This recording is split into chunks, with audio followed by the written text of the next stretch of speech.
난 이거 부르다가 몇 번 죽을 뻔한 적 있어요, 정말로. 어떻게 부르느냐? 주여. 꺾긴 또 왜 꺾어? 임하소서 내 마음. 그 다음에는 뭐가 아이고 이런 분위기예요. 예. 신께 경배 드리는 행위를 보면 모든 종교에는 춤이 기본이에요. 춤하면 우리는 캬바레 뭐 이런 거 생각하는데 절대 그런 게 아니에요.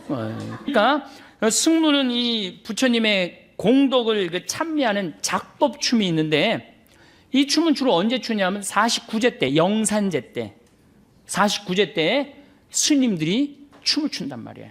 장삼 입고, 그 다음에 가사 두르고, 꽃갈 쓰고, 그 우리 어머니 아버지 영혼을 위로해 준단 말이야. 스님이 절에서.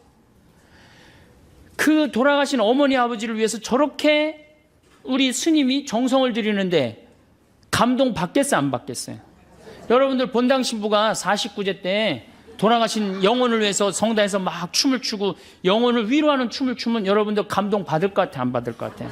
저는 가끔 불자들은 시주를 500만 원, 1000만 원 하는데 천주교들은 뭐 미사예물 뭐 2만 원, 3만 원 밖에 안 해. 이유가 있어요. 나는 내가 불교를 보면요, 정적인 종교가 아니에요. 불교는 굉장히 동적인 종교예요. 왜? 108배 하잖아, 108배. 그렇죠? 부처님 앞에서 108번 절하면서 이 사람들의 마음이 얼마나 깨끗해지는지 저는 알아요. 여러분들 예수님한테서 한 108배 한번 해봐. 마음이 얼마나 깨끗해. 아니 108번 왜 꼭 부처님한테만 해야 돼? 우리 천주교에서도 좋은 거는 갖고 와서 해야지. 온 세계가 다 좋은 거는 받아들여야 돼요. 108배, 3000배 해는 게 아무것도 없어. 미사 내내 앉았다 일어났다. 심지어는 내가 미사에 왜 앉아있는 줄 모르는 사람들은 팔짱 끼고 다리 꼬고 있는 사람들도 있어요. 신부님, 내가 만약에 춤추면 좀 미쳤다고, 드디어 성당 저렇게 열심히 여기저기 영성 성숙 교육 갔다 오더니 완전 미쳐갖고 이제 이게 춤까지 춘다고, 이거 완전히 미쳤다고. 여러분들 밤 10시에 혼자 성당에 가서 추세요. 뭐 잘 찾아서 가세요. 용한 데만 찾아 나가지 말고. 어른이 되면서 기쁨을 상실한 채 웃음을 잃어가는 이유는 경험에서 오는 미래에 대한 불안과 염려 때문이라고 합니다. 뭐 태풍도 오고 뭐 북한에서 뭐 또 뭐 불바다를 만든다고, 별 것들이 다 걱정거리예요. 걱정거리. 이렇게 뛰어다니고 저렇게 뛰어다니고 그 많은 일을 벌려놓고 죽으면은 어떻게 할 거냐. 제가 이렇게 말해요. 아니, 난 내일 일도 어떻게 될지 모르는데 내가 죽고 난 다음까지 걱정해야 되느냐. 죽고 나면 그걸로 끝이지, 뭘 죽고 난 다음에 여기가 어떻게 될까는 걱정할 필요가 하나도 없어요. 우리 조카들을 보면은 다 저지방대학 나왔는데 결혼도 잘하고 돈도 잘 보고 행복하게 잘 살고 있어요. 무엇이 되어야 한다는 강박관념이 우리를 불행하게 하는 거예요. 저는 이 세상에서 제일 부럽지 않는 사람들이 판검사예요. 판검사 하나 안 부러워요. 검사들 출근하면 매일 만나는 사람이 누구 만날 것 같아요? 살인범, 강간범, 도둑놈, 사기꾼 만나는 거예요. 항상 나중에 뭘 하려는 사람은 후회만 남아요. 지금 이 순간 즐겁고 기쁘게 산다면 많은 좋은 일이 생길 것입니다. 제가 우리 조카들 가게 개업할 때 비법 하나를 알려주었어요. 그 비법을 모든 교우들한테 오늘 알려드리겠습니다. 황창현 신부님의 행복특강 지금 바로 시작하겠습니다. 영상이 마음에 드신다면 구독, 좋아요, 알림 설정 부탁드립니다. 황창현 신부님의 보너스 특강도 준비했으니 함께 들으시면 좋겠습니다.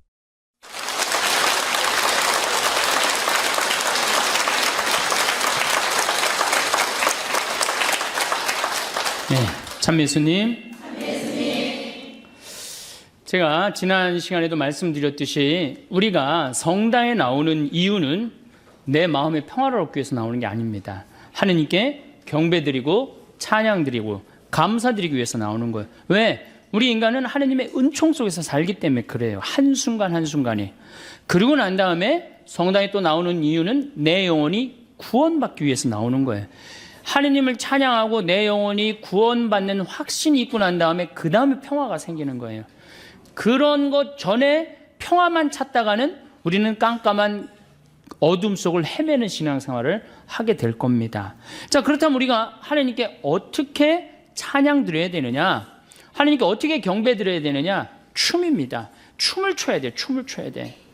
여러분들 이번에 올림픽 금메달 그 야구 딴 거 보셨죠? 네. 그 정대현 선수가 이 원아웃 상태예요. 주자 말루.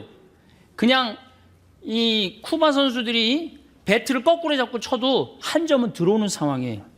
그런데 투 스트라이크에서 떨어지는 볼을 딱 던집니다. 이 땅볼을 딱 치니까 박진만 선수가 볼을 받아서 고영민 선수, 이루수 고영민 선수한테 주고, 고영민 선수는 승자해서 누구한테 주죠? 이승엽 선수한테 줘갖고 갑자기 더블 아웃이 되죠. 그렇죠?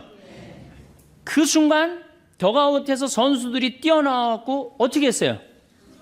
펄쩍펄쩍 끌어안고 춤췄죠? 그 펄쩍펄쩍 뛰는 게 바로 춤추는 거. 너무 좋을 때 춤추는 거예요. 인간은 너무 행복할 때 춤을 추게 돼 있어요.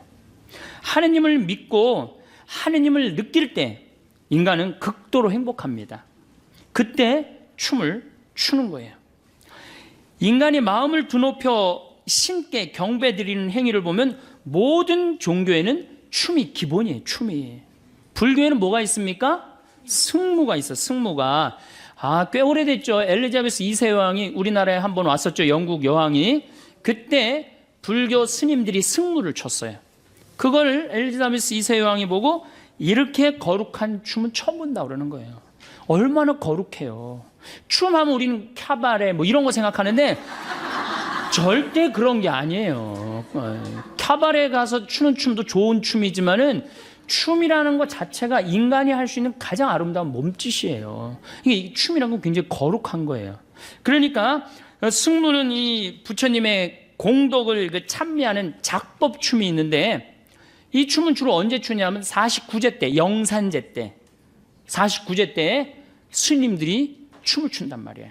장삼 입고 그 다음에 가사 두르고 꽃갈 쓰고 그 우리 어머니 아버지 영혼을 위로해 준단 말이야. 스님이 절에서 그 돌아가신 어머니 아버지를 위해서 저렇게 우리 스님이 정성을 들이는데 감동 받겠어 안 받겠어요? 여러분들 본당 신부가 49제 때 돌아가신 영혼을 위해서 성당에서 막 춤을 추고 영혼을 위로하는 춤을 추면 여러분들 감동 받을 것 같아 안 받을 것 같아? 저는 가끔 불자들은 시주를 500만 원, 1000만 원 하는데 천주교교들은 뭐 미사예물 뭐 2만 원, 3만 원 밖에 안 해. 이유가 있어요. 그만큼 정성을 들이니까 500만 원, 1000만 원 하는 거예요. 우리는 아무것도 되는 것도 없이 돈 1000만 원 내라면 누가 그 1000만 원을 내? 내가 여러분들 앞에서 어머니 아버지 돌아가신 49제 때 춤추면서 기도하고 노래하면 여러분들 얼마 낼 것 같아? 10만 원으로 해결 안 될걸? 그렇죠? 적어도 500만 원, 1000만 원으로 해결해야 될 거예요. 그러니까 그만큼 정말로 춤이라는 건 아름다운 도구라는 거예요. 그리고 바라, 벚꽃춤, 또 춤을 출 때 장구도 쓰죠. 북도 쓰죠. 검은고도 쓰죠. 악기도 사용한단 말이에요. 우리는 그냥 죽어도 오르간 하나, 전자 오르간 하나로 버티는 거예요. 천주교 보세요. 제가 인도 바라나시 겐지즈강에 간 적이 있어요. 바라나시라고 여러분들 텔레비전에서 굉장히 많이 본대요. 이 바라나시가 그 겐지즈강에 사람 이렇게 나무로 태워갖고 겐지즈강에 뿌리는 거, 천국으로 가는 길이라고 그러면서 뿌리는 데예요. 근데 그 바라나시에 제가 갔을 때 마침 힌두교에서 이 가장 큰 축제를 했었어요. 여러분들 힌두교가 종교가 뭐 우리가 잘 몰라서 그렇지 인구가 7억이에요. 힌두교가 엄청난 인원이 그 믿는 신이에요. 신도 뭐 인도 인구만큼 많대요. 한 3억 정도 된대요. 신이. 하여튼 굉장히 풍요로워요. 종교적으로. 근데 제가 가던 날 대축제를 하는데 인도 힌두교 신학교에 그 신학생들이지 1년 동안 술, 담배, 여자 가까이 하지 않고 그 축제만을 위해서 준비한 거예요. 그런데 그 겐지강 강변에서 춤을 추는데요. 정말로 멋있어요. 그 수많은 사람들이 그 이제 이 스승들이 춤을 추니까 초를 해갖고 겐지지강에 뛰어 소원을 비는 거죠. 한 3시간 정도 거의 그 축제를 하는데요. 시간 가는 줄 몰라요. 내가 너무 아름다워갖고 사진기 셔터를 막 그때 막 비님이 보슬보슬 왔거든요. 너무 터뜨려갖고 그게 나갔어요. 그 정도로 제가 혼이 빠졌어요. 저게 종교 행위구나. 저게 찬양하는 거구나. 저게 신께 드리는 경배구나. 천주교 가만히 생각해 보니까 해는 게 아무것도 없어. 미사 내내 앉았다 일어났다.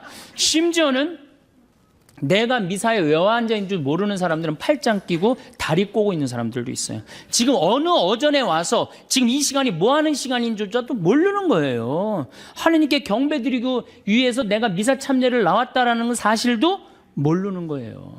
참 너무너무 마음이 아파요. 근데 그건 교우들 탓이 아니야. 우리들 탓이야. 우리 신부들이 정말 아름다운 경배를 할 생각을 해야 되는데 우리들도 이제 뭐 저 같은 신부들이 그렇다는 거지 다른 신부님들은 좀 훌륭한 신부님들도 많죠. 하다못해 무당도 굿할 때 어떻게 해요? 춤을 춥니다. 또 저걸 쳤더니 무당의 한자를 보면은 하늘과 땅을 사람이 춤을 춰서 이어주는 게 무자예요. 한자에 무자예요. 그러니까 하다못해 무당도 춤을 춰서 누구를 기쁘게 해드려? 신을 기쁘게 해둔단 말이야. 여러분들 아프리카의 원시 부족들 그 무당이 거기서 제일 하는 게 뭐예요? 춤추는 거예요. 춤추는 거. 혼자 절대 안 춥니다. 아프리카 부족들은 온 회중이 다 같이 춤을 춰요. 그러니까 춤이라는 게 종교 행위에서 절대적이란 말이야. 그런데 이 춤을 안 추는 종교가 있어요. 굉장히 점잖은 종교. 천주교가 춤을 안 춰요. 그래서 우리가 무당이 춤추는 걸 뭐라고 그러냐면 신바람의 춤, 신명의 춤이라는 거예요. 신의 명의 춤이라는 거예요. 얼마나 정말로 저는 춤이란 건 굉장히 중요하다고 생각을 해요. 무당이 춤을 추면서 마을 공동체 연대의식도 사람이 이렇게 춤을 추면요 연대의식이 생기거든요. 그 끈끈한 그런 정도 느끼고 같이 똑같은 율동을 가지고 같이 춤을 추면 제가 신학교 때 또 그 청년들을 데리고 대동 축제 같은 거 할 때 같이 춤을 추면요 정말 하나가 되는 걸 느껴요. 거기 있는 교우들이 다 같이 우리 신학생들이든 그 본당 청년들이든 하나가 되는 걸 느껴요. 여러분들도 그런 거 못 느껴요? 강강 수월하고 그럴 때 하나가 되는 거 느끼죠? 그만큼 춤은 사람을 하나로 묶어준단 말이야. 근데 우리는 그거를 하느님께 드러눕히지 않는 거죠. 저는 이 사각성당도 굉장히 마음에 안 들어요. 사각성당. 원통성당이 참 좋은 것 같아요. 왜냐하면 이렇게 둘러서서 서로 이렇게 뭔가 하나가 되는 느낌인데 사각은 뭐야? 저게 신부 있고 우린 뒤에서 구경하고. 그거 그렇게 돼 있거든. 요즘 많은 개신교 그 교회들 한번 보세요. 안에가 다 둥그래요. 사각하고 원하고는 굉장히 많이 차이가 나요. 그래서 요즘은 제대를 많은 성당에서 제대를 어떻게 앞으로 쭉 빼갖고 교우들이 이렇게 둘러서 이렇게 할 수 있는 제대를 외국에 나가보니까 그런 제대들이 굉장히 많더라고요. 이 교우가 하나 되는 거지. 맨날 구경하는 거야? 성가대 뒤에 있어갖고 무슨 소리인지 뒤에서 그냥 들리고 이 성가대 뒤에 있는 구조도 내가 말씀드린 굉장히 안 좋은 구조예요. 앞에 있어야지. 찬양대가 앞에 있어야지. 왜 뒤에 있어? 그냥 뭐 어떤 옷을 입고 어떻게 찬미를 드는지 우리 못 보잖아요. 그러니까 경배가 안 되는 거예요.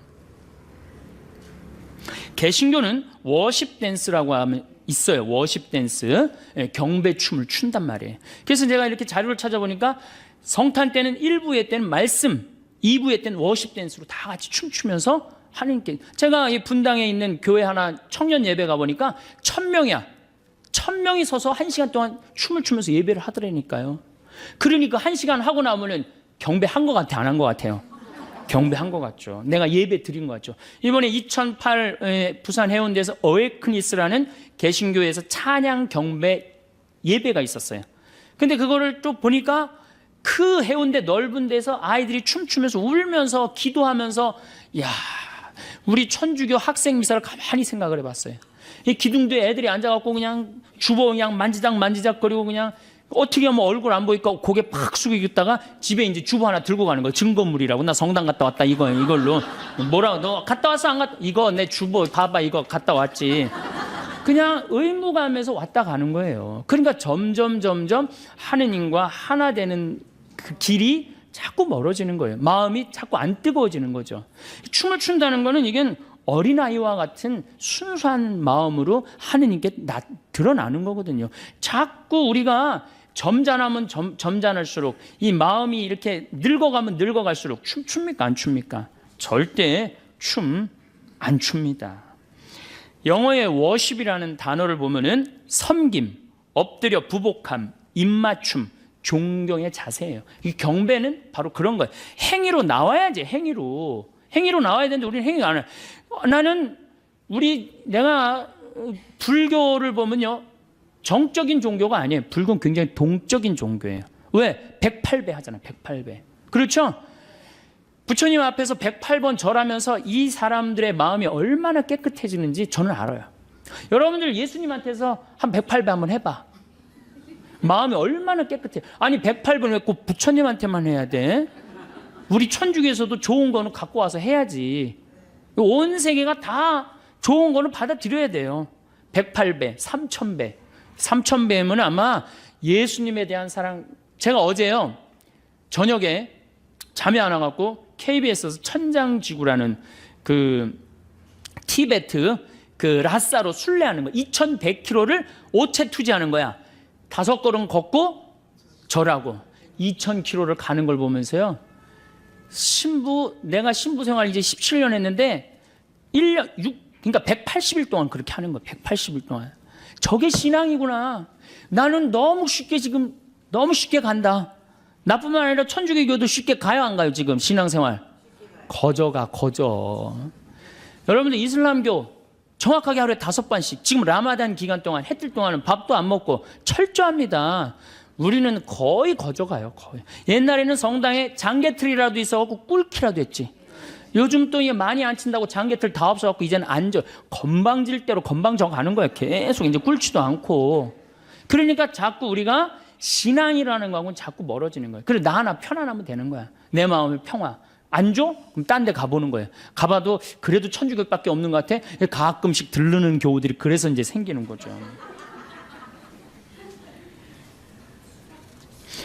다시 말씀드려서 신앙의 기본 틀이 무너진 거예요. 우리가 지금 신앙의 기본 틀이 무너진 거예요. 그래서 하느님께 정말로 이제는 춤을 춰야 된다. 내가 정말로 하느님을 사랑하고 하느님께 정말로 감사하고 정말 하느님께 경배드리고 싶으면 춤을 춰야 된다. 신부님, 내가 만약에 춤추면 좀 미쳤다고, 드디어 성당 저렇게 열심히 여기저기 영성 성숙 교육 갔다 오더니 완전 미쳐갖고 이제 이게 춤까지 춘다고, 이거 완전히 미쳤다고. 여러분들 밤 10시에 혼자 성당에 가서 추세요. 문 걸어 잠고, 문 걸어 잠고, 하느님 오늘은 내가 가장 예쁜 옷을 입고 내가 하느님께 춤을 춰드릴게요. 근데 성가하면서 춤 추세요. 이렇게 한 바퀴 돌아도 보고, 손도 한번 올려보고, 이렇게 양손 한번 올려보고, 그렇게 한번 하느님께 한번 이쁘게 좀 해보세요. 내 마음이 뜨거워지고 하느님께 경배드리는 기분이 든다니까요. 구약 성서를 보면 하느님 앞에서 춤추는 거 기본이에요. 모세가 그 지긋지긋한 에집트에서 탈출을 합니다. 홍해바다를 건너자마자 어떻게? 미리암이 손복을 들자 여자들이 모두 그 뒤를 따라 손복을 들고 뭐를 췄다? 춤을 추었다. 춤이라는 게 구약 성서에도 굉장히 많이 나옵니다. 다윗은 하느님의 계약의 궤를 예루살렘 성으로 옮길 때 너무 기쁜 나머지 껑충껑충 춤을 춥니다. 사무엘 하건에 재미난 얘기가 나와요. 다윗은 아마포 에폿을 입고 온 힘을 다하여 주님 앞에서 춤을 추었다. 우린 정말 하느님께 받은 은혜가 감격스러울 때 껑충껑충 춤을 춰야 됩니다. 천주교 신부가 내가 만약에 춤추면 여러분들 그렇게 저 미쳤나 진짜, 천주교 신부가 체면을 차려야지 저게 뭐 하는 거야. 이 얘기를 누가 하냐면 다윗의 부인이고 사울의 딸 미갈이 다윗한테 합니다. 오늘 이스라엘의 임금님이 건달패 가운데 하나가 알몸을 드러내듯이 자기 신하들의 여종이 보는 앞에서 벗고 났으니 그 모습이 참 볼만하더군요 하고 미갈이 다윗을 비웃어요. 백성들 앞에서 옷 벗고 춤췄다고. 그게 말이 되는 얘기예요. 임금이 백성들 앞에서 춤추니까. 그러니까 다윗이 뭐라고 그러냐면 주님께서는 당신 아버지와 그 집안 대신 나를 뽑으시고 나를 주님의 백성 이스라엘의 영도자로 세우셨어. 바로 그 주님 앞에서 내가 흥겨워하는 것이요, 나는 이보다 더 자신을 낮추고 내가 보기에도 천하게 될 것이요. 이렇게 다시 당당하게 얘기를 해요. 나는 하느님으로부터 선택받았고 하느님 주님 시편에 인간이 무엇이기 이렇게 따뜻하게 돌보시네, 우리 집안이 무엇이기 이렇게 계속 다윗이 하는 노래예요. 계속 입만 열면 인간이 무엇이기 이렇게 돌봐주시고 우리 집안이 무엇이기 이렇게 돌봐주시나이까. 다윗이 계속 그렇게 노래를 합니다. 시편 전체에 걸쳐서. 얼마나 다윗이 하느님 앞에서 겸손한 거예요. 미갈이 어떻게 되는 줄 알아요? 죽을 때까지 애가 없었어요. 그 다윗 춤추는 거 욕하다가. 그러니까 여러분들 주위에서 여러분들 춤추는 거 욕하면은 그 굉장히 위험한 그 욕을 하는 거예요. 굉장히 위험한 거. 우리가 세계 최고의 종교이기 때문에 체면도 차려야 되고 점잔도 빼야 한다고 생각하고 아무것도 하지 않는다면 우리는 죽을 때까지 아이를 가지지 못한 미갈의 신세가 될 거예요. 신약에 와서는 성모님은 엘리사벳의 축복을 듣자 마리아의 노래를 불렀는데 첫 노래마디가 뭐였느냐? 내 영혼이 주님을 찬미하고 내 마음이 나의 구원자 하느님 앞에서 기뻐 뛰논다 그래. 기뻐 뛰논다. 춤추는 거예요. 뛰노는 게 춤추는 거죠. 우리 하느님 앞에서 뛰놀아야 돼. 이렇게 성소의 전체에 하느님께 받은 은총에 감사를 드릴 때 우리 성도들은, 신앙의 성도들은 춤과 화답으로서 하느님께 찬미를 드렸어요. 여러분들이 만약에 자식이 서울대학에 합격했어. 춤출 것 같아, 안 출 것 같아? 아니, 내 딸이 사법고시에 합격을 해갖고 판사가 될지 검사가 될지 이제 그 길만 남아있어. 춤출 것 같아, 안 출 것 같아? 추죠? 너무 기쁠 때 춤을 추는 거예요. 내가 하느님께 받은 은혜가 너무 커. 춤 춰야 돼, 안 춰야 돼요? 이제 출 거죠? 네. 그 낮에 가서 추지 말고 밤 10시에 가서 추려니까. 이렇게 춘 사람이 있어요. 1098년에 태어난 힐데가르트, 빙엔의 힐데가르트라고 수녀님이 그렇게 춤을 췄어요. 주일날은 예배를 드리고 가고 월요일날은 항상 성당에서 제일 예쁜 옷을 입고 그 앞에서 춤을 췄어요. 다른 사람 미쳤다고 그랬어요. 근데 그 수녀님이 뭐라고 그랬어요? 이렇게 아름다운 세상에 이렇게 나를 탄생하셔서 이렇게 나를 살게 해주신 하느님 앞에 내가 이렇게 춤을 춰서 하느님을 기쁘게 해드리지 다른 어떤 언어로도 못한다는 거예요. 춤만이 하느님을 기쁘게 해드린다고 춤을 췄어요. 그리고 이 수녀님은 자기 수녀의 수녀님들 막 보석으로 막 치장해줬어요. 하느님 앞에 나설 때 어떻게 해라? 보석으로 가장 값지게 나서라는 거예요.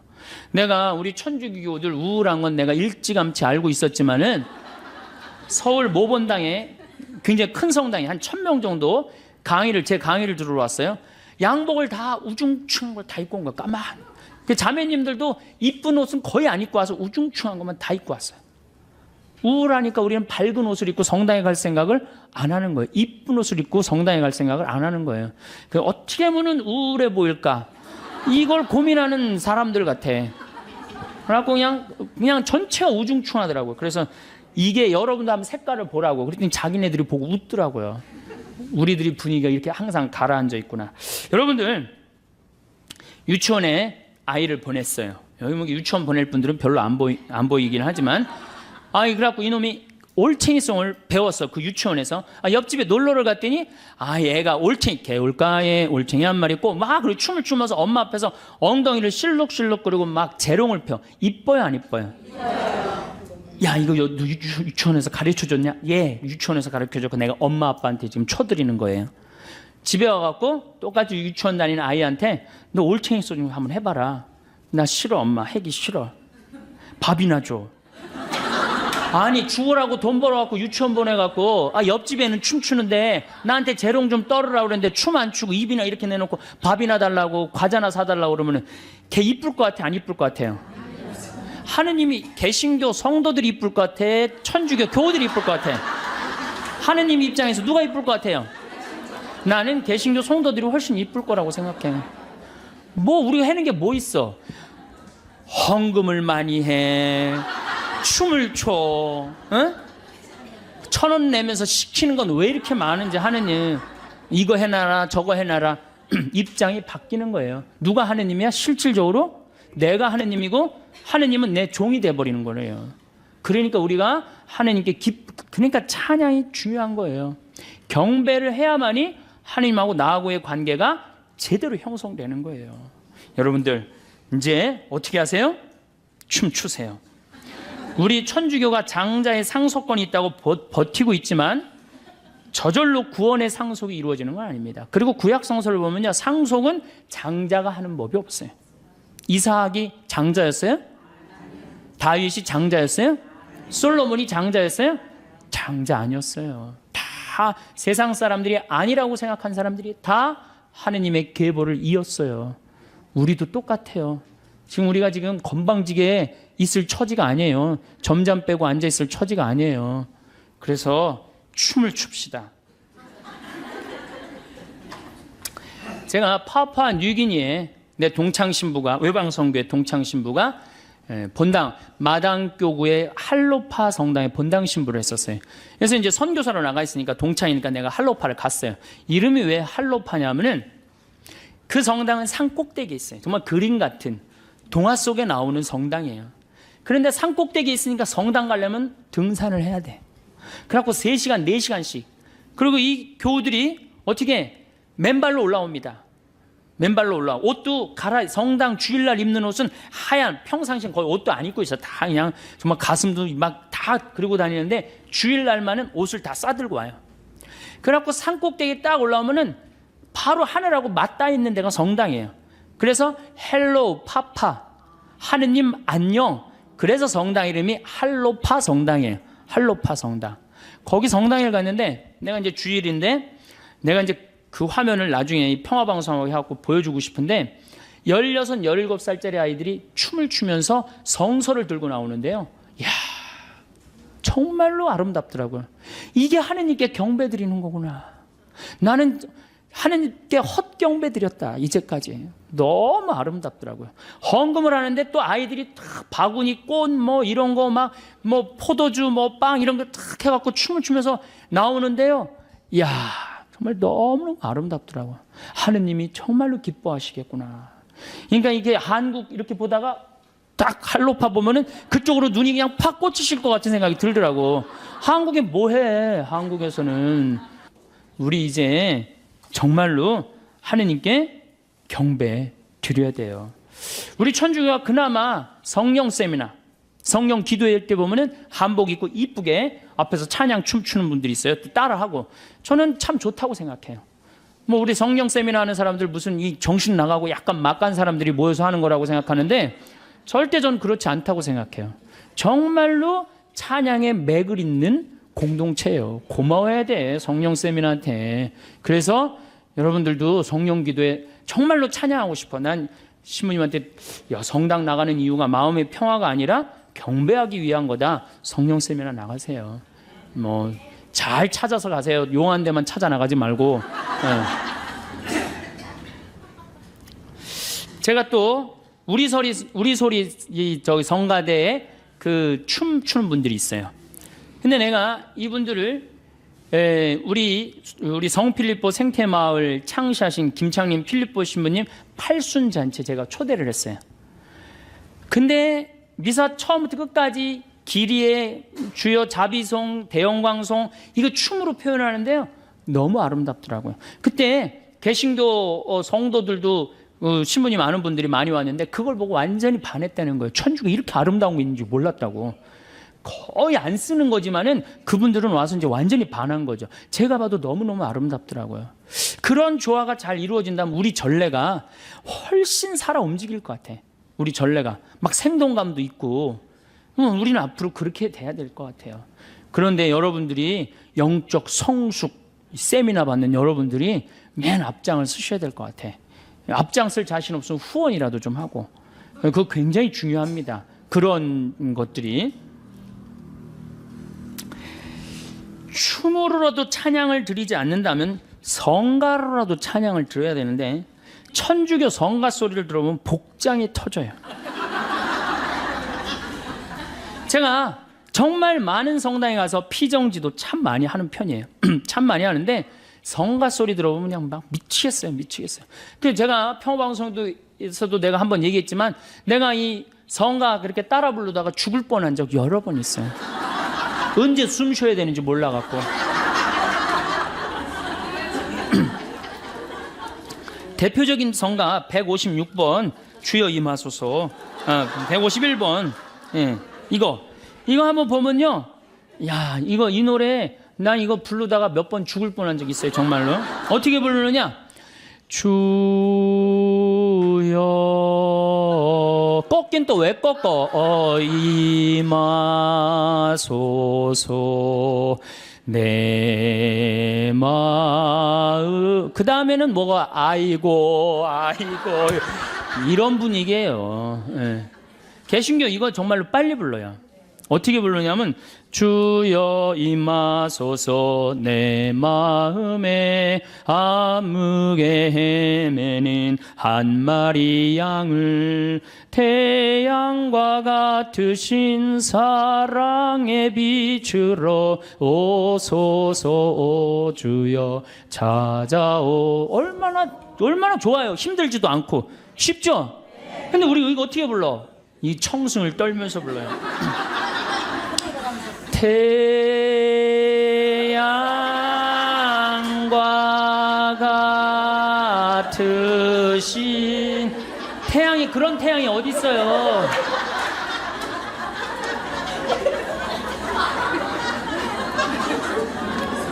개신교는 성가라고 안 그럽니다. 찬송가라고 그래. 찬송한다 이거야. 그 다음에 성가대도 뭐라 그래? 찬양대라고 그래. 찬양대. 우린 성가야. 우린 거룩해야 돼. 그래서 우리가 부르는 노래들이 주로 하이든, 베토벤, 슈베르트 이런 사람들하고 놀아요. 300년 전에 죽은 사람들 거 지금 부르고 있거든요.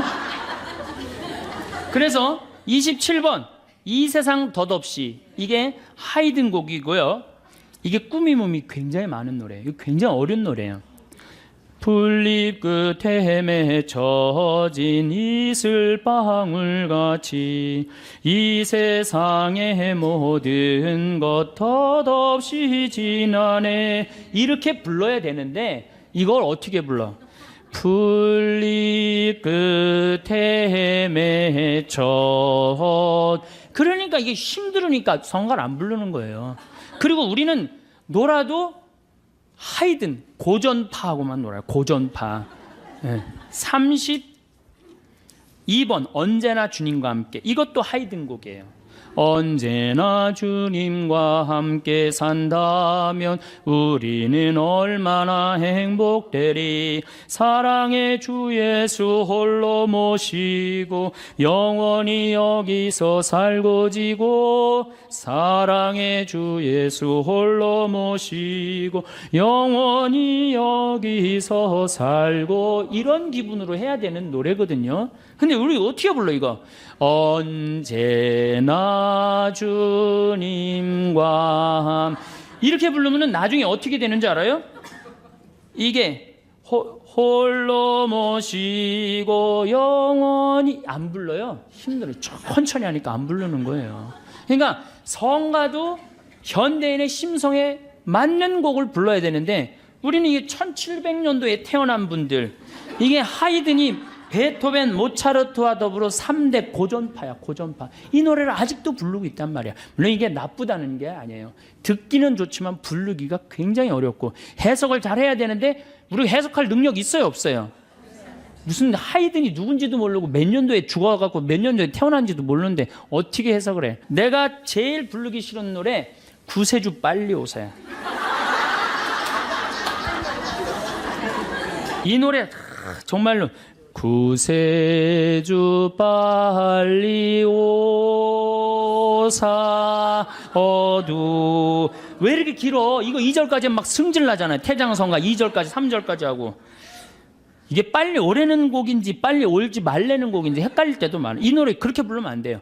구세주 빨리 오사 어둠을 없이 하며 동정 마리아에서 탄생하옵소서.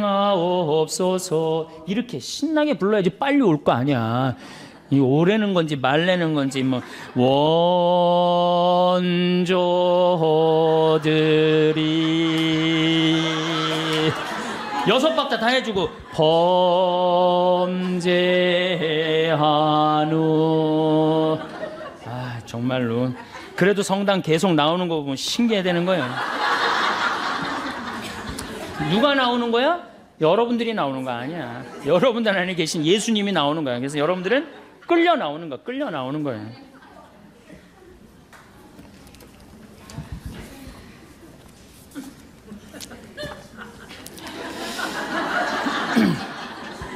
그래서 모든 성가대, 모든 천주교의 성가대들이 고민이 뭐냐면 성가대 단원 확보하는 게 제일 어려워요. 그놈의 성가대 단원하는 게 너무너무 어려워. 그런데 성가 좀 하라고 그러면은 그냥 꽁문을 뺍니다. 근데 이 사람들이 노래방 가면요, 서로 마이크 잡고 노래하는 사람들이에요. 바깥에서는 빠르고 좋고 즐거운 노래는 잘하는데 성가대는 올라가기 싫은 거예요. 그러니까 정말로 성가대 서로 들어가야 되는데 그렇잖아요. 하느님 찬양하는데 춤추고 노래하는 거 그것처럼 대단한 게 어디 있어요. 내가 하느님을 정말 찬양하고 싶으면 어떻게 하는 게 제일 좋아? 성가대 들어가야 될 거 아니야. 성가대. 그런데 그냥 성가대만 하라면 꽁무니를 빼요. 노래방 가면 그냥 마이크 안 뺏기려고 그러는 사람들이 성가만 하라고 그러면 이게 우리가 성가가 지금 우리 지금 이 대중하고 교우들하고 안 맞는 거죠. 그래서 조금 더 우리가 곡을 좀 많이 바꿔야 되지 않을까, 좀 그런 생각을 해요. 제가 밀라노 주교자 성당에 갔었어요. 이탈리아 밀라노 주교자 성당에 갔었는데 그때 무슨 전례를 참여했냐면 암브로시오 전례를 참여를 했어요. 암브로시오 전례를 참여했는데 그날이 마침 십자가 현양 주일이었어요. 9월 14일 십자가 현양 주일인데 거기가 밀라노 주교자 성당이 암브로시오 전례하는 성당이에요. 제가 그날 1시간 전에 가서 그 전례에 참여하려고 앉아 있었어요. 뒤에 성당이 엄청나게 넓은데 그게 다 차는 거예요. 사람들이 1시간 전부터 사람들이 와서. 그런데 성가대는 어디서 나타났는지 맨 앞에 있는데 성가대가 초등학교 4학년서부터 고등학교 1학년 남자애들만이에요. 그러니까 밀라노 주교자 성당의 성가대원이 됐다, 집안의 영광이에요. 가문의 영광이에요. 그리고 걔네들은 그게 학교야. 그냥 학교야. 바로 성가대가 바로 학교야. 나가서 버스를 보니까 버스도 틀려요. 얼마나 버스가 멋있는지. 우리나라 그 야구 선수들 타고 다니는, 운동 선수들 타고 다니는 버스 있죠? 그런 게 2대인가 3대가 있는 거예요. 십자가 현양 축일에 그 높은 그 밀라노 성당 막 첨탑이 막 뾰족뾰족한 그 높은 성당에 하나의 가마가 제대 가운데서 빛을 내면서 쫙 올라가는데 얘네들이 폴리포니 곡이라고 6부 곡을 부르는데요. 정말 이게 천당인지 뭐 구분이 안 돼요. 막 너무너무 아름다운 거. 파이프 오르간, 전자 오르간도 아니고 파이프 오르간 그냥 확 하지. 빛이 쫙 한 5분 올라가는데 5분 내내 얘네들이 성가를 하는데 이야 정말로 멋있더라고요. 그래갖고 딱 빛이 올라가더니 갑자기 빛이 딱 십자가로 바뀌는 거예요. 그런데 그냥 또 조명을 또 쫙 비춰갖고 십자가가 쫙 내려오는 거예요. 또 5분 동안 애들이 그 내려오는 동안 성가를 쫙 하는 거예요. 아, 그냥 절로 가슴이 두근두근 거리더라고요. 아, 내가 정말 지금 하느님께 경배드리고 있구나. 그걸 저절로 느끼겠더라니까요. 내가 헌금을 10달러를 했어. 10달러를. 너무 감동받아갖고. 그런데 우리나라 천주교 주교자 성당들 또 큰 성당들 과연 그만큼 돈을 투자하느냐. 내가 얼마 전에 베르디 음대 대학원까지 졸업한 아이가 그래. 걔는 뭐 주일미사를 한 번도 안 빠지네. 지금 나이가 35인데도 한국에 들어와도 천주교는 아무리 좋은 대학을 들어도 천주교는 키워주질 않는다는 거예요. 개신교는 성가대가 다 키워준다는 거야. 성가대가. 명성교회 솔리스트, 그 합창단이 300명이 있는데 솔리스트 중에 50명이 교수래. 교수. 그러니까 거기에 쓰는 거 자체, 그리고 그냥 애들을 막 키워주는 거야. 그러니까 그냥 종교 음악 문화가 막 일어나는 거죠. 천주교는 가진 자산은 무지하게 많지, 좋은 곡들도 너무너무 많지, 정말 꿈도 못 꾸는 곡들이 너무너무 많아요. 다 죽여버리는 거예요. 왜? 우리가 그런 데 관심이 없으니까. 왜? 우리 마음의 평화만 찾으면 되는 거야. 지금 뭐 경배, 찬양 이거 필요 없어. 마음의 평화만 찾으면 되는 거야. 그러니까 자꾸 죽는 거예요, 전례가. 돈을 들여야 될 거 아니야, 돈을. 제가 본당 평택에서 본당 신부할 때 오케스트라를 했었어요. 50명. 걔네들이 지금 다 유학 나가 있어. 초등학교. 걔네들이 평택의 애들이 키우기만 하면은 돈도 많이 들이지도 않았어요. 선생님 30만 원, 50만 원 돼갖고 그냥 한 2년 되니까 처음에는 막 삑사리 내고 깽깽거리더니 딱 2년 지나고 나니까 할렐루야를 연주를 해드리니까 애들이 정말로 우리는 조금만 관심을 가져주면 우리 천주교 안에는 자산이 무궁무진해. 근데 이걸 누가 다 죽이고 있어? 점잖으신 천주교, 우리 한국 천주교 교우들이 다 죽이고 있는 거예요. 구약 성서를 보면은 얼마나 많은 악기들이 성가에 동원되었는지 알 수 있어요. 역대기 상권 25장을 보면은 다윗은 예배 책임자들을 뽑아 비파와 수금, 자바라를 연주하게 했다. 자바라 뭐냐? 꽝꽝 치는 거 있죠? 그 자바라를 연주하게 했다. 그 성가대 수가 몇 명이냐면 288명이었다는 거예요. 288명. 나는 명동성당에서 한 번도 주일 예배 미사를 못 봤는데 명동 성당에 몇 명이나 될까요? 한 200명 되나요? 200명도 더 돼요? 예, 성가대가. 솔로몬 시대에 가서는 찬양 규모가 더 커집니다.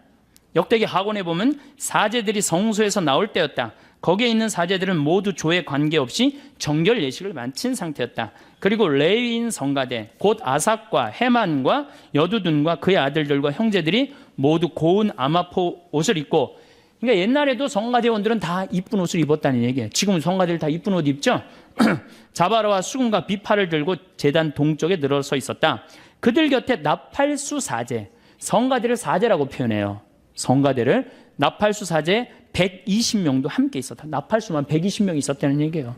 그 구약 시대도 나팔수들과 성가대는 한 소리로 주님을 찬양하고 찬송하였다. 쇠 나팔과 자바라와 그 밖에 악기에 맞추어 정령 주님께서는 선하시고 주님의 자애는 영원하시다 하며 주님을 찬양하는 소리를 드높일 때 구름이 그 집, 곧 주님의 집에 가득 찼다. 사제들은 그 구름 때문에 서서 일을 할 수가 없었다. 주님의 영광이 하느님의 집에 가득 찼던 것이다. 이 정도는 대아주 찬양이라고 말할 수 있는 거예요. 근데 우리가 주님 앞에 찬양을 드리기 위해 뭘 갖고 나와 있어요? 주님 앞에 찬양을 드리기 위해서 정말로 뭔가를 해야 되는데 우리는 안 하는 거예요. 안 하는 거. 그래서 제가 말씀드렸듯이 종하고 주인이 바뀌었어. 누가 우리를 찬양해주고 누가 우리를 경배해줘? 하느님 우리를 찬양해주고 하느님 우리를 경배해주는 거, 마음의 평화 얻으시라고 계속. 제가 또 불란서 떼제 공동체에서 불란서 떼제 막공이라는 조그만 떼제 공동체 가서 피정을 했었어요. 갔는데요, 거기는요 한 주일에 3,000명씩 와요. 근데 종교 구분 없어요. 천주교 개신교 다 와도 상관없어요. 그런데 거기 가보니까 또 밀라노는 엄청난 전례인데 거기는 성가가 아주 단순해. 내가 그 악보를 갖고 왔는데 지금 그 악보를 안 갖고 들어왔는데 음이 딱 한 음절이야. 그걸 계속 반복하는데 모든 사람들이 감동받는 거예요. 그래갖고 아침 7시, 난 12시, 저녁 7시 미사 있어요. 그걸 하는데 그 수많은 사람들이 거기서 감동을 받고 그 차고 넘친단 말이에요. 그 하느님께 찬양 드리는 거, 하느님께 경배 드리는 거, 단순한 이유 하나로 온 세계 사람들이 다 모인다는 얘기예요. 아마 우리 천주교도 오로지 찬양이라는 이름만 피정집이 딱 운영돼 갖고 어느 누구나 가서 찬양 드릴 수 있고 경배 드릴 수 있다. 아마 잘 될 것 같지 않아요? 난 잘 될 것 같은데. 우리 교우들이 장을 안 펼쳐줘서 그렇지, 장만 펼쳐주면 정말로 휴가 때 어떻게 해? 가서 난 이번에는 난 올 여름 휴가는 하나님께 찬양 드리는 게 내 프로그램이야. 그래갖고 딱 찬양 드리고 오면 얼마나 행복하겠어. 내가 받은 은혜 하나님께 다시 돌려드리고 찬양 드리고 춤추고 노래하고 왔다. 전 그건 최고의 피정이라고 생각드려요. 이게 우리 천주교 교우들은 이게 몸도 마음도 아무것도 안 움직이고 뭐만 이게 최고가 돼 있어. 귀만 이게 완전히 그냥 최고가 되는 귀만. 제가 또 네오 까테꾸메나토라고 있는 로마에 있는 전례예요. 전 가족이 함께 미사를 처음부터 끝까지 노래로 찬송을 합니다. 전 가족이. 그래서 가보니까 한 300명이 어린아이, 어른, 할머니, 할아버지 다 같이 미사를 드리는 거예요. 3시간을 드리는데요. 너무너무 아름다워. 처음부터 끝까지 다 노래예요. 성부와 성자와 성령의 이름으로 아멘. 다 노래로 하는 거예요. 주님께서 여러분과 함께. 그러면 또한 물론 이태리 말로 하는 걸 내가 한국말로 지금 하는 거지만은 그렇게 처음부터 끝까지 3시간을 노래하는데 시간 가는지 몰라요. 근데 제가 깜짝 놀란 게 북 7대 아이들이 추는 거예요. 초등학교, 중학교 아이들이. 아버지하고 아들하고 기타 7대 치고, 그리고 악기가 없는 사람들은 박수로 맞추고, 그 다음에 큰 애들은 트라이앵글 집에서 캐스터네츠 갖고 와갖고 그렇게 해갖고 그냥 3시간 내내가 그냥 춤추고 그냥 찬미 드리는데 너무너무 좋더라고요. 근데 우리는 이게 찬양도 천주교 이상하게 해요. 그럼 주일학교 애들 따로 엄마 따로 안 가요. 다 같이 가족이 가지. 우리처럼 따로 안 가요. 우리는 참 신기해요. 주일학교든 주일학교 가서 열심히 하고, 아들은 청년에서 열심히 하고, 엄마는 레조 열심히 하고, 아버지도 형제 모임 열심히 다 성당에서 열심히 하는데 집에만 딱 들어오면은 성당 안 다니는 척 하는 거예요. 집에만 들어오면 성당 안 다니는 척 해요. 야, 오늘 우리 순교자 성월이니까 오늘 자기 전에 우리 촛불 켜놓고 우리 순교자 찬가 부르고 오늘 우리 자자. 이런 거 안 한단 말이야. 성당에서 무지하게 열심히 하는데 성당만 들어오면, 집에만 들어오면 성당 안 다니는 척 한단 말이야. 제가 강원도 평창 생태마을에서 떼제기도 하고 춤은 제가 만들었어요. 제가 만들어갖고 우리 교우들한테 오늘은 특별하게 하나님께 춤도 추고 찬양도 드리자고. 신부님 기도 시간이 얼마나 하면 2시간 정도 걸릴 거. 2시간을 어떻게 해, 신부님? 우리가 1년에 한 번 놀러 왔는데 2시간이나 기도하면 어떻게 해요? 1시간으로 줄여주세요. 대부분의 진행자들이 와서 저한테 그래요. 그럼 1시간으로 해보자. 그 대신 선택은 여러분들이 하는 거니까 기도를 해보자. 대개 그렇게 지루할 것 같은 기도 시간이 3시간 항상 걸려요. 그리고 더 하려고 그래. 난 자러 가야 되는데 막 더 하려고 그래. 왜? 내가 기도를 하고 하느님을 찬양하다 보면 시간 가는 줄 몰라요. 그리고 기쁘고 즐겁고. 그러니까 2시간 그러면 눈이 이만해진 거. 2시간이나 기도한다고 그러니까. 그리고 1시간으로 줄여달라고 와서 그러고. 그리고 막상 해보면 어떻게 돼? 3시간도 한단 말이야. 요즘 우리 한국 천주교 신상옥 씨, 또 현정수 신부, 또 우리 후배 김태진 신부들이 좋은 곡들 많이 갖고 요즘 청년들이 그런 분위기로 많이 업이 돼 있어요. 그래서 저는 이런 분위기가 정말로 많이 유지됐으면 좋겠어. 우리 천주교교들은 춤도 안 춰, 노래도 안 해. 정말 편안한 신앙인 생활하고 있는 거죠. 저는 아무리 생각해도 우리 천주교 교우들이 지금도 굉장히 많이 왔잖아요. 이게 기적이라고 생각해요. 사실 뭐가 있어 우리가. 기적 아니에요. 주일마다 꽉꽉 차는 거면 기적이야. 그 이유는 딱 한 가지야. 성체성사 때문에. 성체. 예수님이 내 안에 들어와서 내 안에 사시기 때문에 그 기운으로 우리가 사는 거예요. 여러분들 정말로 성체 감사해야 돼. 성체. 우리가 예수님을 주님이라고 부르는 이유는 예수님을 주인님으로 모시겠다는 고백이에요. 주님이라고 부르기는 하지만 진정한 종은 예수님이 되어 있어요. 이제 우리 하느님을 다시 하느님의 자리로 올려드리고 우리는 하느님께 경배드리고 찬양드리는 그러한 피조물로 우리의 자리를 찾아야 돼요. 그래야지 우리가 행복할 수 있고. 이제 제가 춤, 노래 얘기했어요. 다음 시간에는 시편, 그 다음 그림에 대해서 얘기하도록 하겠습니다. 감사합니다.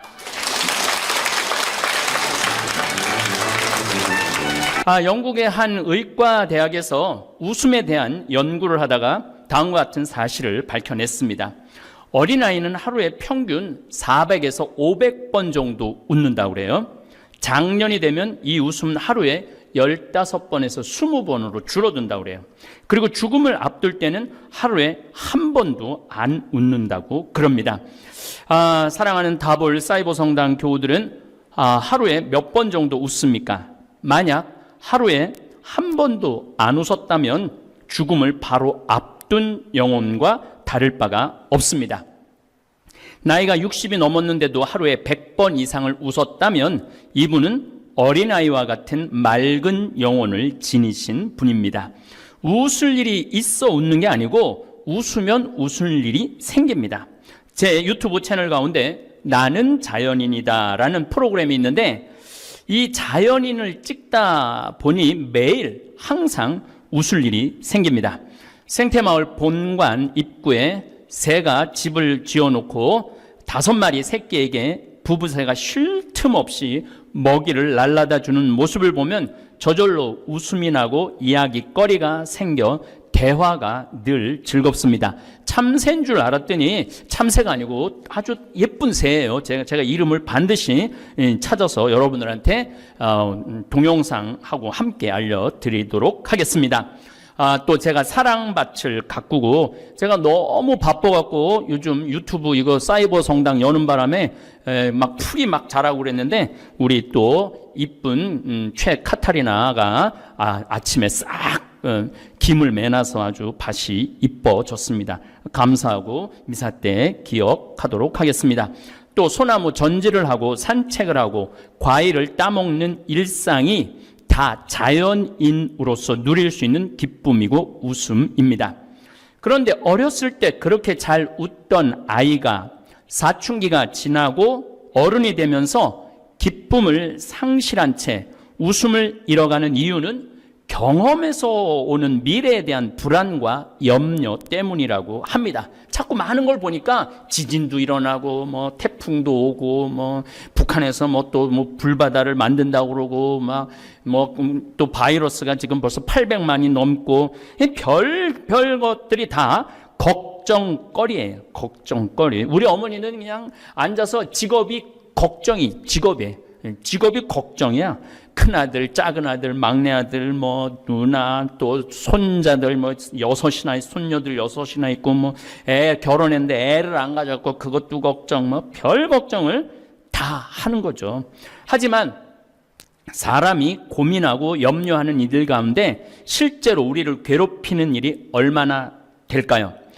노먼 빈센트 필 박사는 쓸데없는 걱정이라는 글에서 우리가 하는 모든 걱정 중에서 절대로 발생하지 않을 사건에 대한 걱정이 40%라는 거예요.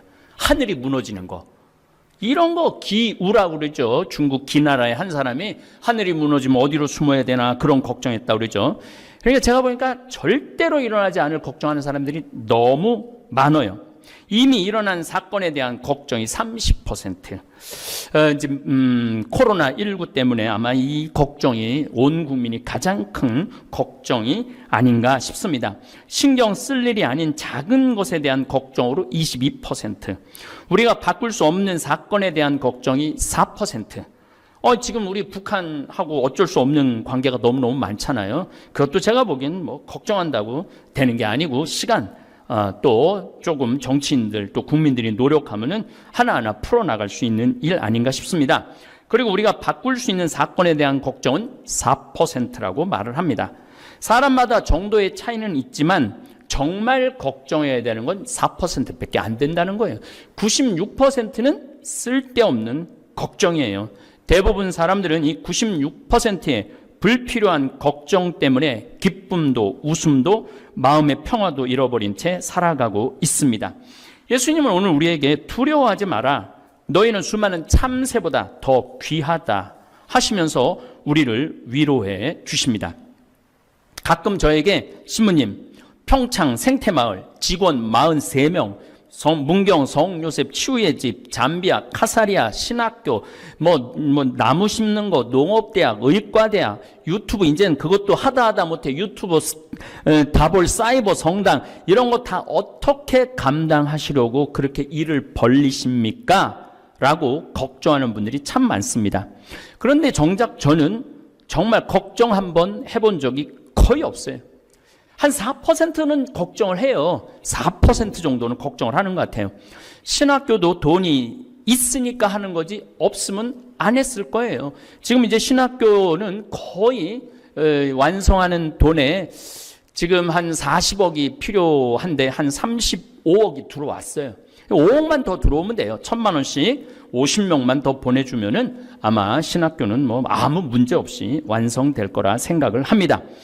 그리고 잠비아 신학교 건립 운영하는 일은 제 일이 아니라 하느님의 일이기 때문에 제가 걱정할 일이 아니라 하느님께서 걱정할 일이라고 저는 굳게 믿습니다.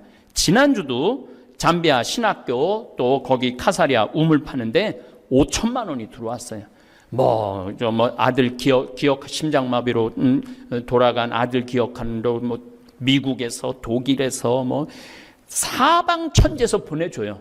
근데 제가 일일이 찾아다니면서 도와달라고 말하는 것도 아닌데 본인들이 알아서, 그러니까 하느님이 걱정하고 계신 거죠. 하느님이 걱정할 일을 제가 걱정할 필요는 없다, 이런 말씀을 드리는 겁니다. 그리고 많은 분들이 그렇게 이리 뛰어다니고 저리 뛰어다니다가 병들어 죽으면 그 많은 일을 벌려놓고 어떻게 하려고 그러느냐. 사실은 저는 이리 뛰지도 않고 저리 뛰지도 않아요. 그냥 우리 직원들이 다 알아서 해. 다 알아서 하는데 뭘 걱정을 해. 아프리칸 또 우리 김종용 프란치스코 신부님 있고, 문경에는 또 김정호 신부님, 여러분들 성가하면 하는 소리 들어봐요. 또 여기는 우리 박현민 신부님 이제 라디오 상담 실시간 스트리밍 시작했어요. 이제 토요일 날 했고 다음 주 화요일 날 오전 10시에 또 할 겁니다. 또 필요한 악보 이런 전례 이런 건 또 우리 부관장 신부님이 다 알아서 해주고, 이렇게 뛰어다니고 저렇게 뛰어다니고 그 많은 일을 벌려놓고 죽으면은 어떻게 할 거냐. 제가 이렇게 말해요. 아니, 난 내일 일도 어떻게 될지 모르는데 내가 죽고 난 다음까지 걱정해야 되느냐. 죽고 나면 그걸로 끝이지 뭘 죽고 난 다음에 여기가 어떻게 될까는 걱정할 필요가 하나도 없어요. 어떻게 하겠죠. 제가 죽고 나면 교회가 알아서 하던가, 잠비아 반다 대주교님 하고 잠비아 교회가 알아서 하겠죠. 아니면 우리 수원교회에서 또 다른 신부를 파견하겠죠. 그런 것까지 제가 걱정할 필요는 없다는 이야기입니다. 정말 쓸데없는 걱정을 하고 사는 분들 너무나 많습니다. 저는 시간만 되면 생태마을 아름다운 경치 즐기고 새로 이사해온, 이제 참새가 아닌 거 오늘 확인했어요.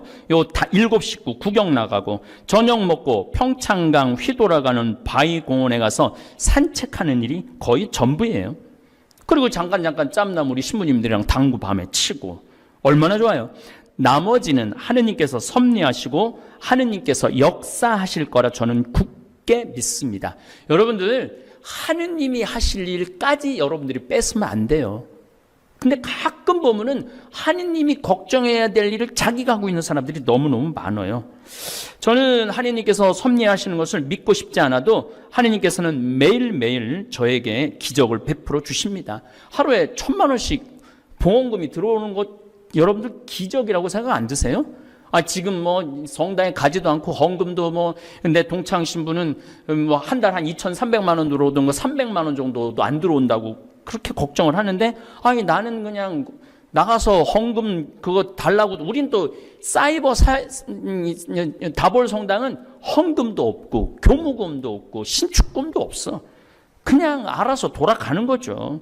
하느님의 집이니까 하느님께서 알아서 하시겠죠. 제가 매일매일 기적 느낀다고 그러는데, 숨 쉬는 것도 기적이고 아름다운 하늘 보는 것도 다 기적입니다. 많은 분들 자녀가 공부 못하면 그것도 걱정하는 분들 많으신데, 우리 조카들을 보면은 다 저지방 대학 나왔는데 결혼도 잘하고 돈도 잘 보고 행복하게 잘 살고 있어요. 무엇이 되어야 한다는 강박관념이 우리를 불행하게 하는 거예요. 서울대학에 가야만 한다. 의사가 되어야만 한다. 판검사가 되어야만 한다는 목표를 세우면 아이도 부모도 늘 불안하고 초조하고 그렇게 사는 거죠.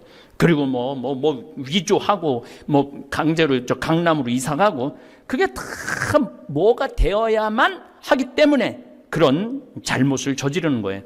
다시 한번 분명히 말씀드리는데, 저는 이 세상에서 제일 부럽지 않는 사람들이 판검사예요.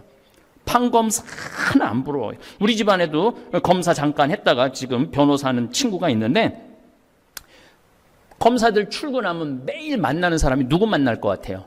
살인범, 강간범, 도둑놈, 사기꾼 만나는 거예요. 좋은 사람 만나도 행복할까 말까 하는데 맨날 맨날 살인범, 강간범 이런 사람들만 만나면 뭐가 행복해요? 그리고 판사들 매일 사형 내리고 사람 감옥에 보내고 10년, 20년 때려내는 그런 판사가 뭐가 부러워요?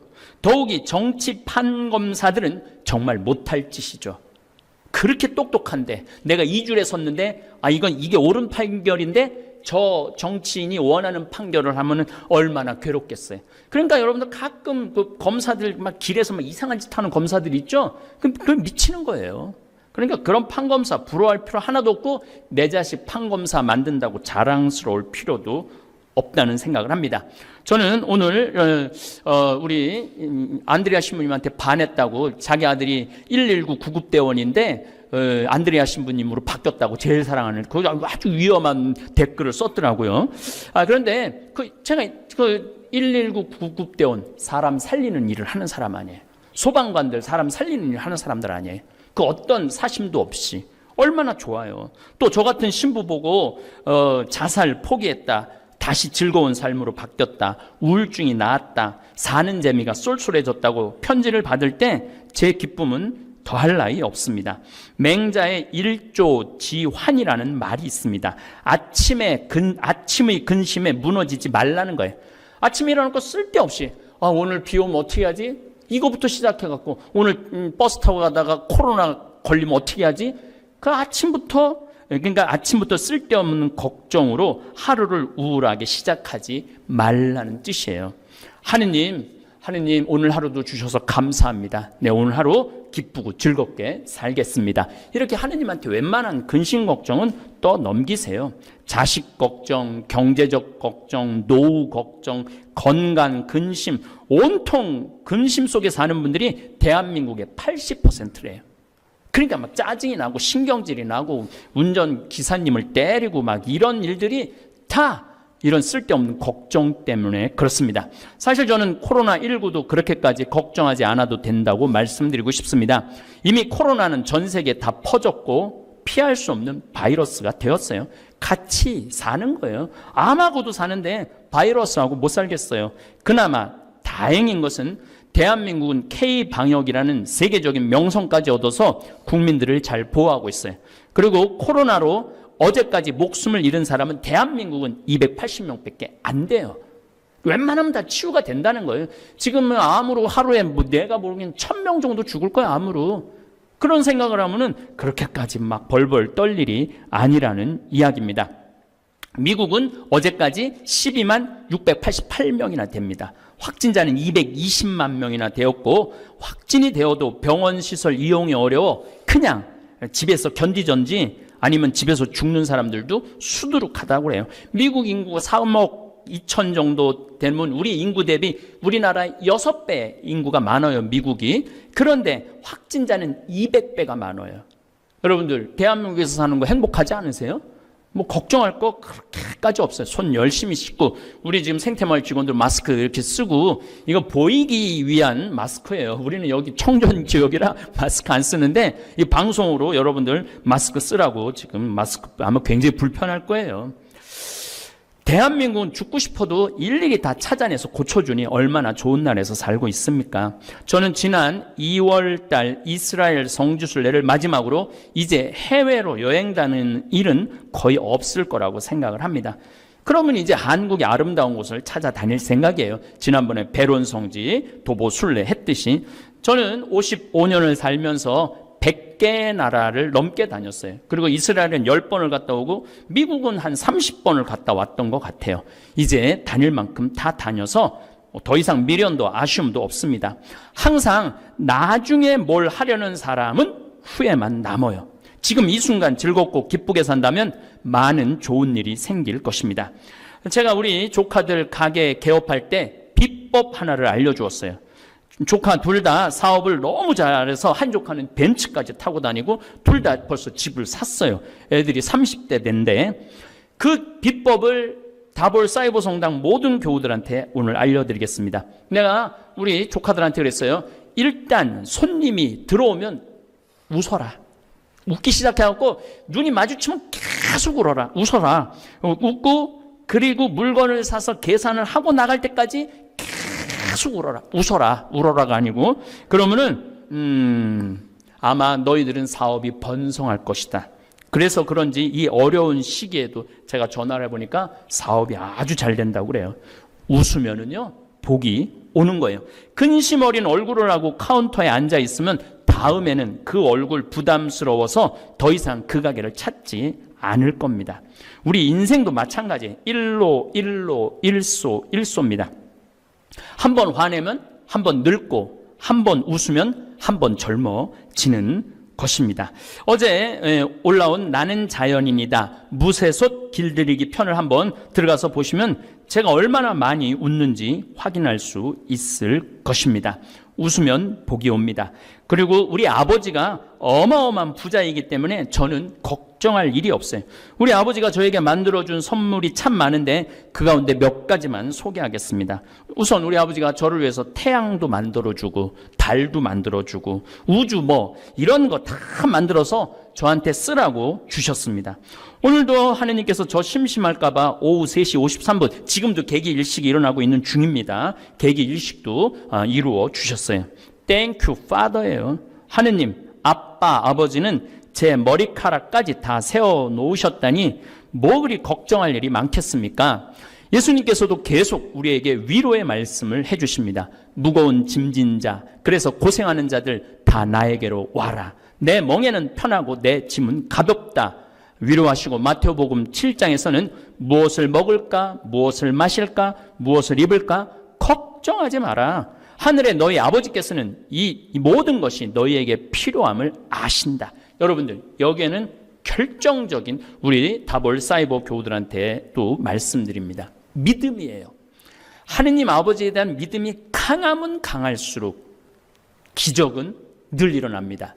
근데 하느님이 줄까 안 줄까, 거길 넘어서 하느님이 계실까 안 계실까, 이런 의심을 가지고 있는 교우들한테 하느님이 뭘 주겠어요? 저처럼 필요하면 주시겠지. 당신 일인데 내 일이야? 그냥 100억 뚝딱 하나할머니가 와서 주고 가고, 또 하나할머니가 또 여주 피정집 하는데 교구가 돈이 없다고 어쩌고저쩌고 해갖고 취소됐는데 전 그때도 하나 짜증 안 났어요. 그건 하느님이 필요하지 않은가 보다. 그랬더니 이제 문경에 또 오늘 내일 이제 성경 강의 들어보세요. 예루살렘 성전 크기하고 대성전 마당하고 문경 크기하고 똑같아요. 어마어마한 땅을 하느님이 주셨죠. 그러므로 내일을 걱정하지 마라. 내일 걱정은 내일이 할 것이다. 그날 고생은 그날로 충분하다. 저는 이 예수님의 이 위로가 늘 막 복잡한 거 있으면 그래, 오늘로 끝. 내일은 또 새로운 태양이 뜨겠지. 다볼 사이버 성당 교우들도 쓸데없는 걱정에 사로잡히지 마시고 하루를 기쁘고 충실히 살면 우리 하늘에 계신 아빠, 아버지가 축복을 하늘에서 내리실 것입니다. 아멘. 배우자를 만나 결혼을 했더니 자연스럽게 자식이 생겼습니다. 희생하며 열심히 키웠건만 자녀들이 커가기 시작하면서 부모와 연을 끊고 살거나 부모와 멀어지는 자식들이 있습니다. 부모의 어떤 점이 잘못되었길래 자식들은 이렇게 부모를 멀리하는 걸까요? 눈에 넣어도 안 아픈 게 바로 자식이고 뒤돌아서면 생각나고 걱정되는 것이 자식입니다. 이런 자식이 성공하려면 부모로서 어떻게 해야 할까요? 오늘은 훌륭한 자식을 둔 부모의 특징, 자식이 잘 풀리는 비결에 대해 알아보도록 하겠습니다. 한창 자녀를 키우고 있는 부모이거나 성인이 된 자녀가 있는 부모님들은 귀 기울여서 들으시면 좋겠습니다. 먼저 자식의 말을 잘 듣는 걸 중요하게 여기세요. 우리는 예부터 자식의 성공을 위해서는 남과 소통하는 사람으로 키우는데 애를 썼습니다. 그래서 가족들과 조식할 때 어른들의 말을 경청하도록 가르쳤습니다. 내 아이가 자신의 의견을 잘 표현하는 자식인지 아니면 상대방의 말을 잘 들어주는지 생각해 보도록 합니다. 그리고 부모인 나도 돌이켜봤을 때 누군가와 관계를 맺을 때 내가 주로 이야기를 하는지 아니면 들어주는지를 떠올려 봅니다. 부모가 자식의 말을 잘 들어주고 경청하면 자식도 잘 듣는 사람으로 성장합니다. 대통령을 한번 생각해 보세요. 소통을 잘하는 대통령을 국민들은 어떻다고 생각할까요? 자기 의견 말하는 것보다 국민의 이야기를 가만히 들어주는 대통령 보고 잘 뽑았다고 말합니다. 북한을 떠올려 보세요. 북한은 어떠한가요? 거기는 소통이 없으니까 지도자라는 말을 쓰지 않고 독재라는 말을 쓰는 겁니다. 자식과의 관계에서 내가 자녀에게 지도자인지 독재자인지를 판단하는 건 내가 얼마나 자식 말에 귀 기울여 줬냐에 달려 있습니다. 가만히 말만 잘 들어줘도 사춘기도 무난히 넘길 수 있고 성인이 된 이후에도 부모와 연을 끊지 않고 좋은 인연을 맺게 되는 겁니다. 자녀도 성장하는 과정에서 제 나름 힘든 일이 있고 고민도 있기 나름입니다. 자녀가 성인이 됐을 때 자식의 거울이 곧 부모입니다. 부모의 마음으로 제자를 대하고 자식을 대할 때는 스승의 마음으로 대하라는 말이 있습니다. 객관적으로 나를 항상 돌이켜보면서 내가 먼저 자식 말을 들으려고 노력하는지 생각하도록 합니다. 자식에게 독재자가 되지 않고 지도자가 됐을 때 내 자식도 주변 사람들의 말을 귀 기울여 들으며 성공하는 인생을 살게 됩니다. 다음으로 간섭을 줄이도록 합니다. 특히 자녀가 20살이 넘어서면 간섭을 안 해야 합니다. 제 앞가림으로 바쁠 아이에게 자꾸 보고 싶다 말하거나 언제 오냐고 말하는 부모가 있습니다. 이걸 부모 스스로 자녀에 대한 사랑 표현이라고 생각하는데 전문가들이 봤을 때는 잘못된 생각입니다. 자녀에 대한 사랑이 아니라 그냥 내 말 잘 듣고 내 말대로 하는 꼭두각시를 만들고 싶은 속셈입니다. 자꾸 자녀를 아이인 양 키우지 말고 간섭도 하지 않도록 하세요. 아들이 여자친구 만나고 있다고 하면 그러냐 하고 말 끝나면 그만입니다. 딸이 남자친구 소개해주고 싶다고 하면 알겠다고 말면 그만입니다. 굳이 몇 살이냐, 아버지 어머니는 뭐 하는 분이냐 이런 거 물어볼 필요 없습니다. 여자친구나 남자친구를 소개해주고 나서도 이렇다 저렇다고 말할 필요도 없습니다. 자녀가 먼저 어땠냐고 물어보면 나보다 내가 더 잘 알겠지 한마디면 끝납니다. 이 한마디에 자녀의 선택을 존중한다는 의미와 성인이 되면 부모에게 더는 의존하지 말라는 의미도 포함된 것입니다. 간섭하지 않고 있다가 자식이 아버지 한마디만 해주세요. 어머니 한마디만 해주세요. 이렇게 물어보면 그때 한마디만 요령껏 해주면 됩니다. 이때도 이렇게 해라 저렇게 하라 하는 게 아니라 간단한 조언만 하면 됩니다. 선택하는 건 자녀에게 맡기세요. 그래야 자식이 실패를 했을 때도 부모 탓을 하지 않습니다. 자기 고집 부려서 선택해서 실패했거나 일이 제대로 안 풀리면 그때는 자기 탓을 하지 부모 원망을 하지 않습니다. 성인이 되고 나서 부모와 연을 끊는 자식들 대부분이 바로 이 선택권 때문입니다. 자기가 하고 싶은 대로 못하고 부모가 자꾸만 간섭하니까 어떻겠나요? 자기 스스로 뭔가를 선택하려면 자식으로서는 간섭하는 부모와 연을 끊는 것밖에는 답이 없습니다. 그런데 부모가 되면 이게 말처럼 쉽게 되지 않습니다. 그래서 스스로 자기 마음을 계속 공부해야 합니다. 내가 50년, 60년 살아온 경험이 이렇다 저렇다 이렇게 생각하지 말고 그냥 마음 공부하면서 가만히 있으면 됩니다. 이래도 입이 간질간질해서 참기 어려우면 기도를 하면 됩니다. 그리고 자식을 내 분신으로 여기지 마세요. 우리가 왜 이 세상에 태어날까요? 엄마 몸을 빌려서 태어났지만 인간은 모두 행복하기 위해서 이 세상에 태어나는 겁니다. 그래서 나도 그렇고 자식도 그렇고 숨이 붙어있는 한은 행복할 권리가 있습니다. 몸이 아프다고 해도 마음만은 행복할 권리가 있는 겁니다. 그런데 이 마음이라는 게 자식을 자꾸 내 부속물로 여기면 마음이 괴로워집니다. 이러면 마음도 괴롭지만 몸도 힘들고 아픕니다. 나도 행복할 권리가 있는데 왜 그걸 즐기지 못하고 자식 생각에 괴로움만 가득한 인생을 사나요? 이럴 거면 자녀를 낳지 말았어야 합니다. 만일 자식을 낳아서 키우고 있다면 자식에게 연연하지 말고 내 행복할 생각하면서 사세요. 이런 마음을 가지려면 관점을 바꿔야 합니다. 내가 재미있어야 자식도 재미있고 내가 행복해야 자식도 행복하다는 마음을 자꾸 먹어야 합니다. 자식을 나의 분신이라고 생각하면 아이가 자랄 때 꼭 내가 잘하는 것 같아서 행복합니다. 그리고 자녀에게 힘든 일이 있으면 나도 힘들고 자식이 학교에서 뒤처지는 것 같으면 내가 뒤처지는 것 같습니다. 자식과 나를 이렇게 동일시하면 이때부터 자식을 내 마음대로 휘두르고 판단하고 결론을 지어버립니다. 이런 마음가짐이 더 커지면 자식에게 간섭하는 행동으로 변합니다. 내 분신으로 여기면 자녀가 영어도 잘해야 하고 피아노도 잘 쳐야 하고 누가 명문대에 갔다고 하면 내 자녀도 거기에 가야 한다는 마음이 생깁니다. 내가 생각한 직장에 들어가지 못하면 자녀를 한없이 한심한 눈으로 보게 됩니다. 이런 태도가 행복할 권리가 있는 내 자식에게 과연 득이 되는 행동일까요? 자녀뿐만 아니라 부모도 불행해지는 길입니다. 자꾸 자녀를 내 분신으로 여겨서 내 기준에 못 미치는 자식을 보면 내가 열등감을 느끼면서 정신적으로 괴로워집니다. 자식도 어떠합니까? 요즘 성인이 된 자식도 정신질환을 겪거나 스스로 목숨을 끊는 일도 많이 발생하고 있습니다. 자녀를 분신으로 생각하지 말고 그냥 편하게 바라보도록 하세요. 자식도 행복해지려고 태어난 거다. 성인이 되기 전까지 잘 보호해주고 20살이 넘으면 제 앞가림하도록 거리를 두자 이렇게 생각하세요. 이런 마음가짐이면 자식을 키울 때도 다른 집 애들이랑 비교하지 않게 됩니다. 공부 좀 못해도 행복하면 그만이야. 말 좀 더듬으면 어때? 자기가 행복하면 됐지. 이런 마음가짐이 됩니다. 이런 마음이면 부모 마음이 편하고 부모 마음이 편해야 자녀 마음도 편해집니다.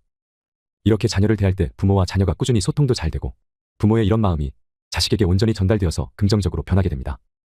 만일 지금까지 자식을 분신으로 생각했다면 오늘부터 이렇게 기도하도록 하세요. 제가 그동안 엄마 노릇을 못했습니다. 이제부터는 아이를 있는 그대로 바라보고 아이의 행복만을 바랍니다. 이렇게 자녀를 위해 기도하도록 합니다. 이렇게 해야만 내 자식이 잘 풀립니다. 마지막으로 자식에 대한 기대를 버리는 것입니다. 내 자식이 좋은 차나 사주면 좋겠다. 내 자식이 좋은 배우자 만나서 잘 살았으면 좋겠다. 내 자식이 내가 희생한 만큼 베풀어주면 좋겠다는 기대를 버립니다. 부모가 나이 들어서 생각이 굳어지고 세상 보는 눈이 좁아지면 자식에 대한 기대만 커지기 마련입니다. 하늘에서 보배의 비가 내린다는 말이 있습니다. 이 보배의 비는 우리에게 똑같이 내리는 비인데 자신들의 그릇에 따라 양식을 얻어간다고 합니다. 그래서 내 노후를 편하게 사는 것은 자식에게 기대는 게 아니라 내 그릇의 양식만큼 살게 되는 겁니다. 뭐든 욕심내고 기대하면 탈이 생기기 마련입니다. 자식이 이런저런 걸 해주겠지 하는 마음은 내 욕심입니다. 자식의 처지에서 생각해 보겠습니다. 자식이 가난한 집에서 태어났든 평범한 집안에서 태어났든 부모는 어찌됐건 헌신해서 자식을 어떻게든 대학까지 보내려고 합니다. 대학을 졸업하고 취직하고 돈을 번다고 해도 생활 수준이 높아지고 집값은 턱없이 비싸지니 자식은 부모를 봉양할 여유가 없습니다. 그리고 어렸을 적부터 받는 것에 익숙한 자식들은 주는 연습도 안 되어 있습니다. 그런데 부모 입장은 그게 아닙니다. 아들, 딸 키우려고 엄청난 희생을 했다고 생각해서 바라는 마음은 커집니다. 바라는 마음만 커져 있고 자식들은 오히려 여유가 없으니 부모에 대한 불만이 쌓이기 시작합니다. 이렇게 되면 자녀가 성인이 되고 나서 부모와 멀어질 수밖에 없습니다. 그래서 부모가 기대감을 버려야 하는 것입니다. 처음부터 자녀에게 무리해서 도와줄 수 없다고 말해야 합니다. 이렇게 하면 자녀도 정신적으로 빨리 독립해서 스스로 자립하게 됩니다. 이러면 부모도 자식한테 별로 해준 게 없으니까 기대를 하지 않게 됩니다. 기대하지 않으면 자식이 10만 원 쥐어주는 것도 고맙게 여겨지고 어쩌다 한번 뵈러 찾아오는 것도 고맙게 생각하게 됩니다. 기대를 안 하면 가끔 하는 자식들의 모든 행동이 다 효도처럼 느껴집니다. 그리고 굳이 부모에게 뭔가를 해주지 않아도 나에게 손 안 벌리는 것만으로도 고맙다고 생각해야 합니다. 이래저래 효도해야 한다는 것을 따질 필요도 없습니다. 대신 자식이 아직 성인이 되지 않았다면 이것 하나만큼은 철저하게 지키도록 합니다. 절대로 자식에게 화내거나 짜증내면 안 됩니다.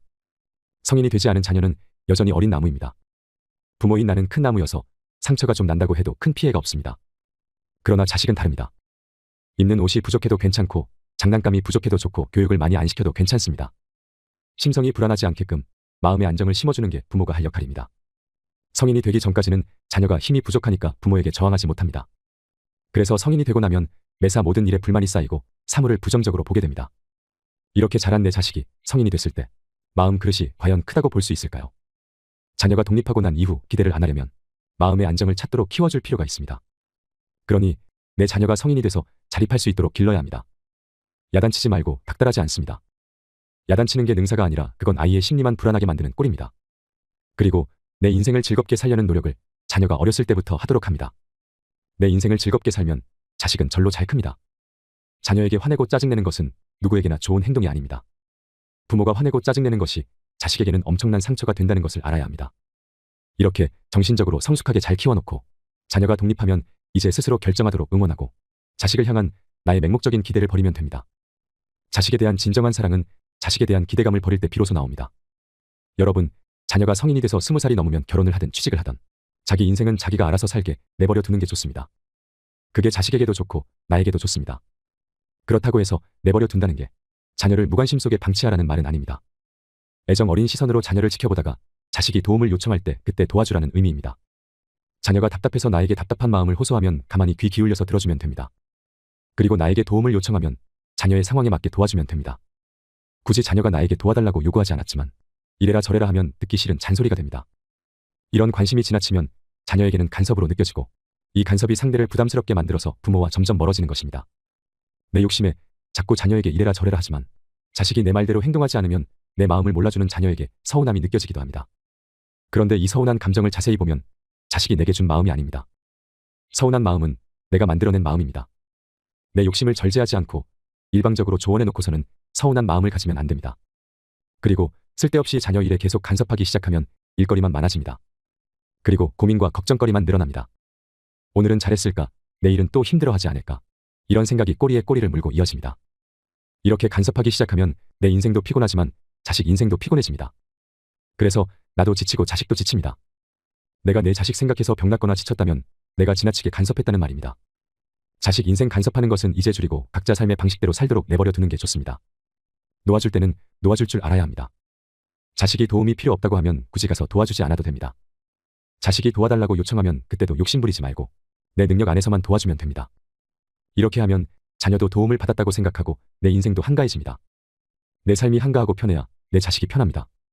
나도 좋고 자식도 좋아야 나도 행복하고 자식도 행복합니다. 이 길이 바로 행복을 지속할 수 있는 길입니다. 자녀에게 간섭하려는 욕심이 생기면 인생의 가장 최우선은 자식이 아니라 나라는 생각을 갖도록 합니다. 누가 뭐라 한들 인생의 가장 최우선은 나 자신입니다.